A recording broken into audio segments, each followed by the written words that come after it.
எப்பொழுதும் ஒரு தீர்ப்பு சொல்றதுக்கு முன்னாடி நன்றாக ஆராய்ந்து அலசி தீர்ப்பு சொல்லணும். அதை உணர்த்துற கதை தான் இந்த கதை. ஒரு வைரக்கல்லும் 3 மனிதர்களும். முன்னொரு காலத்துல விக்ரமாதித்தனை போலவே நன்றாக யோசித்து ஆராய்ந்து தீர்ப்பு சொல்ற ஒரு மன்னர் இருந்தார். அவர் ஒரு நாள் அரசவையில் இருந்தப்போ அவரை தேடி 3 பேர் வந்தாங்க. இந்த 3 பேரும் ஒரு வழக்கோட வந்திருந்தாங்க. அவங்க கையில ஒரு வைரக்கல் இருந்தது. ஆனா அந்த வைரக்கல்லுக்கு 3 பேருமே இது என்னுடையது, இது என்னுடையதுன்னு சொந்தம் கொண்டாடிட்டு வந்தாங்க. அந்த ஒரு கணமே அரசருக்கு புரிஞ்சிருச்சு, இந்த 3 பேர்ல உண்மை சொல்றது ஒருத்தர் தான். ஆக அந்த உண்மை பேசுற ஒருத்தனை முதல்ல கண்டுபிடிக்கணும்னு தீர்மானிக்கிறார்.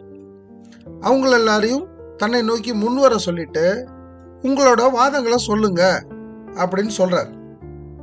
முதல்ல வந்த ஒருத்தன் என்ன சொல்றான், இந்த வைரக்கல் என் கூட வந்த 2ஆம் அவனுக்கு சொந்தமானது அப்படின்னு அவன் சொல்றான். இதை அரசர் கேட்கிறார். 2ஆம் அவனை நீ என்னப்பா சொல்ற அப்படின்னு கேட்கும் பொழுது அவன் சொல்கிறான், இந்த வைரம் யாருடையது என்பதை விட எங்கள் கூட வந்த 3ஆம் அவன் பொய் சொல்கிறான் அப்படின்னு சொல்றான்.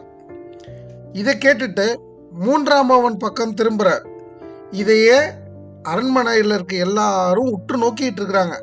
அவன் ரொம்ப அமைதியா முன் வந்து சொல்றான், ஐயா, இந்த வைரக்கல் என்னுடையது, அரசே இதற்கு சொந்தமானவன் நான் தான் அப்படின்னு அவன் சொல்றான். 3 பேருடைய வாதத்தையும் கேட்ட பிறகு அரசர் யோசிக்கிறார். ஒருவேளை முதல் மனிதன் உண்மையை சொல்லி இருந்தா வைரக்கல் 2ஆம் அவனுக்கு சொந்தம் அப்படின்னா 2ஆம் அவன் சொன்ன கூற்று உண்மையாகி விடுமே.